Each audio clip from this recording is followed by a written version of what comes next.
Hello and welcome to Business Today Television. I'm Siddharth Zarabi from the India Today Business Today studio here at the World Economic Forum in Davos, and it gives me great pleasure to invite and welcome on the show one of the foremost names in the world of investment globally, Ray Dalio, the founder of the world's largest hedge fund, Bridgewater Associates. Ray, a very warm welcome. A lot of admirers in India have been waiting for your remarks here, and I'm going to dive straight into the subject by asking you for what you're watching for in 2024. There are five major forces that each is important, but how they're interacting is most important. And some of them are at a critical points. The first is the debt money dynamics that is existing around the world. Yep. Okay. And I'm particularly focusing on the United States now because it's so important in that way. The second is the internal conflict, particularly in the United States, where there are irreconcilable differences. There's populism at both sides and unacceptable, neither side will accept the ways of living, the ways that they want, and maybe even the political output. 24 will be a defining year of whether democracy and how the working together is. This is going to be very, very critical, a big risk. And if either party gets in, you'll have very, very different policies. The third, of course, is the great geopolitical conflict, that through time we've seen when a rising power is challenging an existing power. So the rise of China, the tensions that exist, and what that means in terms of conflicts. We have a war in Europe, we have a war in the Middle East, and how that is contained, or whether it's contained, will certainly be important issues. And when you put those two together, the domestic uncertainty and the international uncertainty, we have not seen anything like this in our lifetimes. The fourth influence is this acts of nature throughout history. I studied the last 500 years of history. And you could see that droughts, floods, and pandemics have been the greatest influence on the well-being of people. And so in one way or another, we have climate change, not just the implications of the climate, but the cost, the actual amount of money. It's estimated between $5 and $10 trillion a year, and how that's 5 to 10% of world GDP, and that expense. And number 5 has always been, but now more than ever, technology, okay? Man's inventiveness of all through history and the inventiveness of technology have been a force. But now we have a whole new type of technology that is going to have big implications. So the interactions in those five, the big risks are the second and the third. The international, the domestic conflict issue, particularly in the United States more so, and then also the international issue. I should say that that also creates an opportunity for other countries. India would be a very good example of that. Because throughout history, then as you have rising powers that also do not get involved in this great conflict, being neutral creates also a great power. So India is very, very interesting at this time, as are some other places, such as the ASEAN countries, in other words, the countries, Asian countries around Singapore and there, and also the Middle Eastern countries, particularly the Gulf countries. Since you speak about neutrality, I'll pick that point up. So in a way, you were saying the path, the geopolitical path that India has followed under Prime Minister Narendra Modi, including after the Russia-Ukraine conflict broke out, or even with the Hamas attack on Israel, that's what you're referring to in terms of being, smart politics and smart economics eventually. That's right. Throughout wars, it's very interesting. There are winning countries and there are losing countries. The losing countries, terrible. The winning countries do not do as well as the neutral countries. The neutral countries always do better because there's opportunities. And you see that happening now because you're seeing the movement, for example, of businesses to India as an alternative or sourcing from India. And so there's more of those opportunities. I think just generally speaking, India is at a very special moment for a number of reasons. Particularly because It's not burdened by an excessive amount of debt, and it is now at the takeoff point. There's a point in when the combination of education and economics, enough money so that you can invest in the right things, and the way that it's dealing with technology and in this environment, it strikes me very much similar to, India strikes me very much similar to where China was when Deng Xiaoping came in roughly 1980. And so, in my opinion, you have a great leader in President Modi, and so I would expect that it's that combination. And you've met Prime Minister Modi and are perhaps going to meet him again. Since you make this comparison with China, one of the key things that many investors look forward to with regard to India is its investment potential, and interest keeps going up. You spent 4 decades and more perhaps looking at China. What's your own sense about India? How much of India do you really track? Because I've noticed some very interesting comments from you, for instance, with the lunar mission. Mm-hmm. And you've also spoken about 7% growth for over a decade and more. What's the sense that you get from India at this stage? It's at that point, that takeoff point, with good leadership, leading to raising living standards and being productive with enough capital.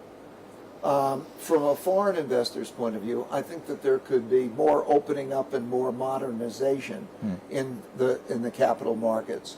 So I think that there's improvements to be made, but I think for Indians as a whole and the investment environment in India, it should be an attractive place. I hope that I and other institutional investors will be able to invest more as the evolution of those capital markets takes place. A lot of investors in India, within India, track the United States more closely and the US markets. I want to ask you for your view of the US markets. We've seen how 2023 was. What do you sense as far as 2024 is concerned? I think it's important to differentiate the types of companies that are doing well and the types of companies that aren't. As is mentioned, this magnificent 7 is the term, that now 7 companies that are really dealing with artificial intelligence and that kind of development have done extremely well. And as a result, they become more expensive, of course. And when one looks at the markets, one looks at them as the leadership. If you look at the broader market has not performed very well. And so we now have a new era of disruption, great disruption from the new technologies, of the old technologies. And so how that develops, I think, will be very important. If I was to deal with the markets as a whole, I would say it has gotten modestly or moderately expensive because those companies have then become hot. And so they're priced for very good. And then also the bond yields have come from about 5% to 4% down. And that, I don't think there's much more of a decline in the bond yields for reasons I can get into if you care to. But with that sort of 4% year, you're no longer going to have that impetus that affects all markets. All markets, absolutely, when interest rates go down, all markets benefit from that. You're not going to have as much of that. So you have an environment where it's, let's say, relatively fairly priced, maybe slightly expensive, but in this political environment. Because when we take that, we're now dealing with what will it mean for taxes? Right. What will it mean for regulations? Right. What will it mean for trade? If we have a Trump presidency, for example, there'll probably be 10% import duties on everything. And so it changes the calculations. Corporate taxes. It would make a big difference in corporate taxes. Who gets elected? So that uncertainty will exist through this political. And then November would be a pivotal moment for the markets? Well, yes. And it's not only those policies, but to get beyond those policies. Right now in the United States, there's even a question of the system. Let's say Supreme Court rulings. Will people believe sometimes that there's corruption in the Supreme Court if it doesn't give them what they want. And so you're seeing this internal tension and very big differences in values. For example, the more left would educate their children differently about sexuality than the ones in the right.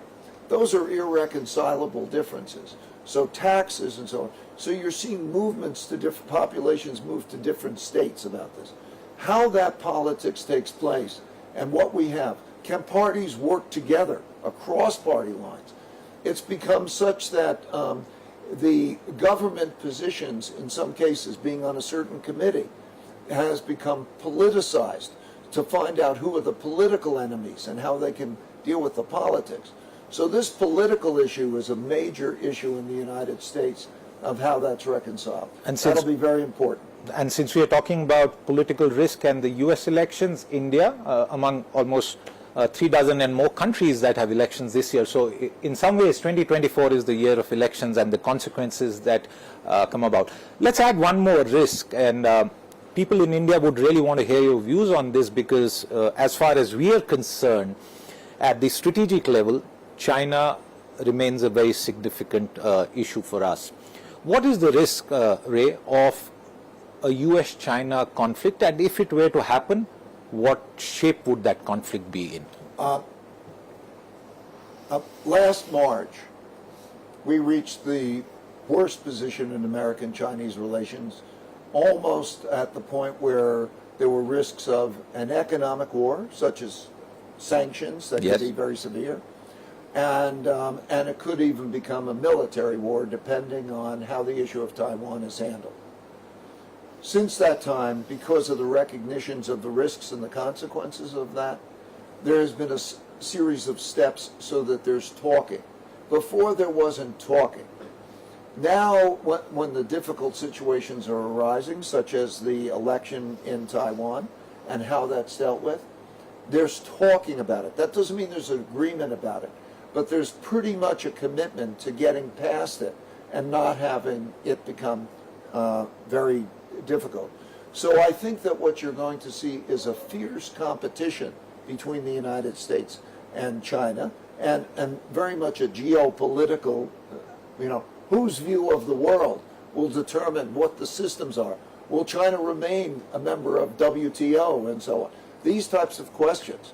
But not the risk of actual significant... I would judge the risks now of that as being significantly lower, but still uncomfortable, because we have the American political situation, which can be very antagonistic. The one thing all Americans have, all politicians on both sides, is that there's an anti-China policy, and in a political year it could be risky.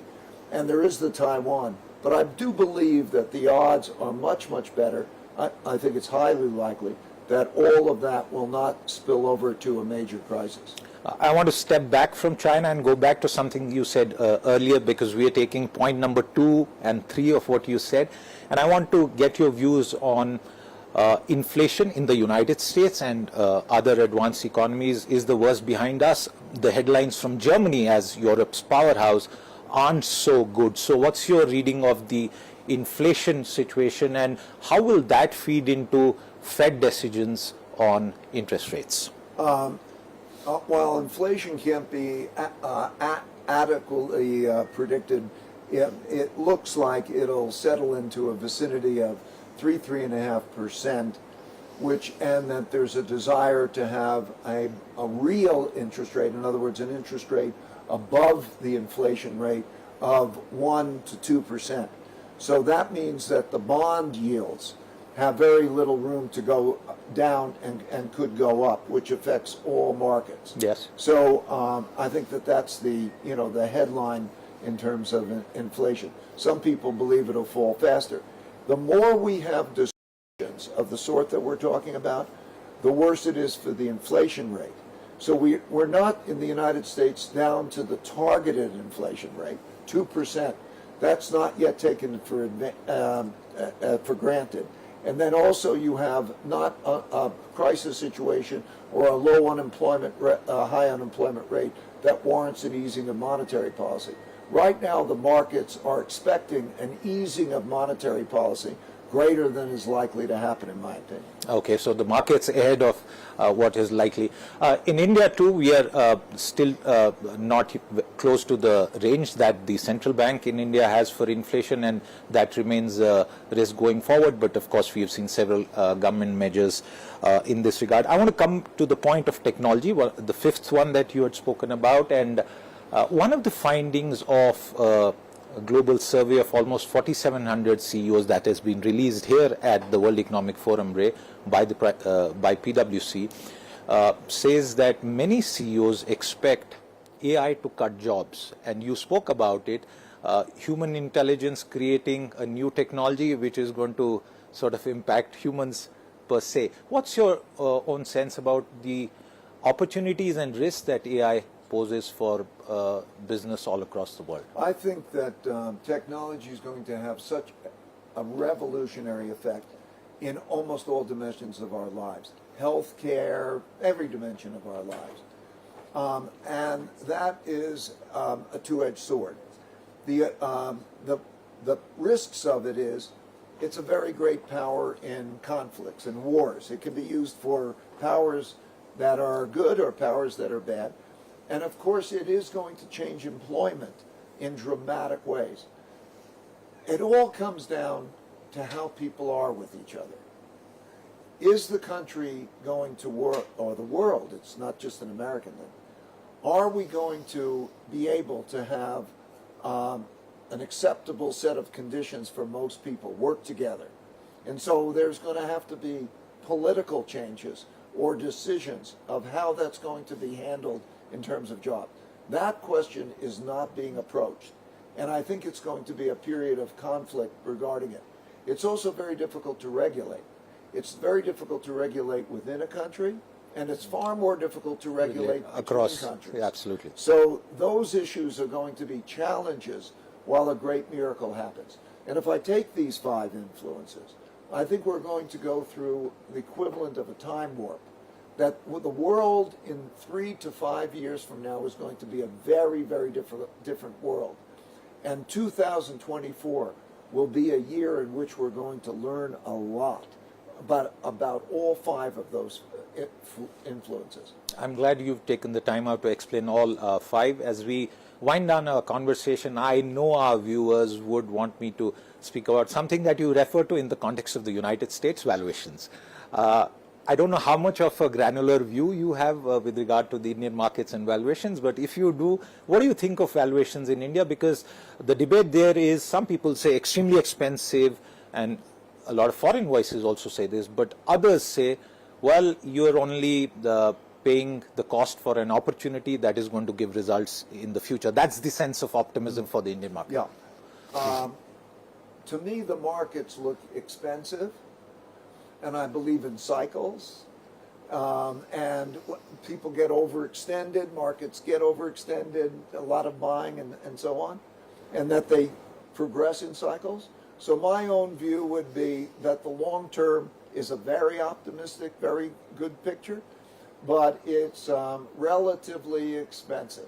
So I'd have exposure, but I wouldn't be overextended. Oh, you wouldn't be overextended. Since we are also now approaching our busiest election cycle, the general elections in India, at what stage do you expect to travel to India to sort of go deeper into the India story? Well, my hope would be, and I'm not certain, perhaps in late March. I would hope to. Okay, that would be wonderful. And when you are there, and if you get to meet Prime Minister Narendra Modi again, what would you tell him from your vantage point as one of the biggest hedge funds in the world? Well, I'd congratulate him, and I would continue to hopefully work to help open the capital markets to other investors, because I think that would be not only great for India, it would be great for the world, and I think it would really bring in the capital markets and the innovation in a way that would be very good. So we would probably talk a bit about that. And we'd also talk about meditation, We always talk about meditation. Oh, you do? Yeah. And do you? I've meditated since 1969, when the Beatles went to India, and then they came back. I do transcendental meditation, and I think it's been the single most important influence in whatever success I have, because it gave me the equanimity, in other words, the centeredness, and the imagination. It's a great gift, and it's something that he's experienced as a great gift. So India is a young country, Ray, and many people belong to many generations or many decades after the Beatles. So if a young person is hearing you talk about TM and the Beatles, how would you explain to them why is it so great, and you attributed a lot of your success to that? How would you explain it to the younger generation? I'm so happy you asked that question, because I think it's the biggest gift that I can pass along. Okay, the way it works is that there's a mantra, so a sound that you repeat over in your mind. Om? We could use Om as an example. It's almost a classic. You sit quietly and you repeat that over in your mind. And when you do that regularly, your thoughts go away and your attention is on that mantra. And then the mantra disappears and you go into a subconscious state. You're not conscious, you're not unconscious, you're in this kind of subconscious state, which is very, very peaceful. In our minds, we have a conscious mind that is reasonable, and then we have a subconscious mind.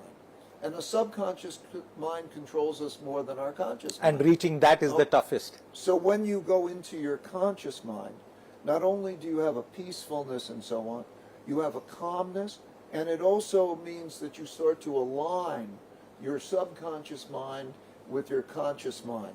And you become more reasonable. And through all societies, that they found prayer in some places with the rosary, or in the Middle East with beads, and they repeat those things.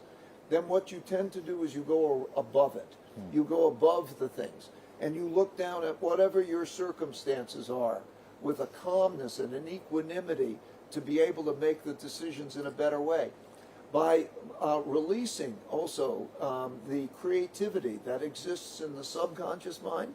In other words, if you want great ideas and creativity, it's not like you're going to muscle them with logic. Take a hot shower.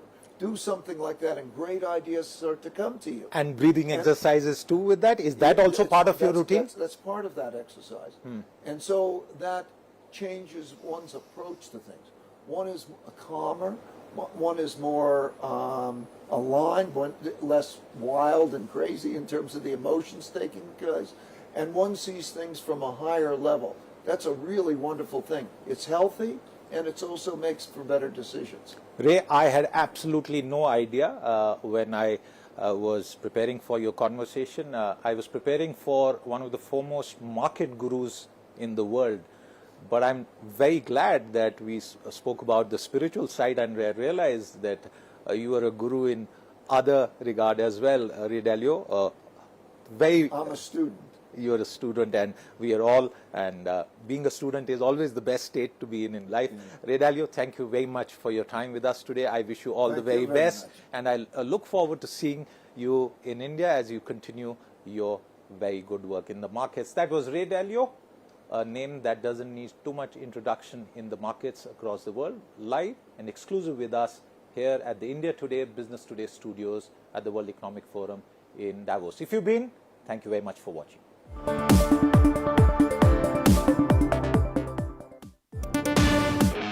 Darwin Platform Group of Companies is one of the fastest growing diversified Indian conglomerates with global footprints. It is setting up offices globally and tying up with companies across the globe from multiple sectors. The company has ventured into real estate and construction, stockbroking and finance, arms and ammunition, mining, airlines, and many other sectors.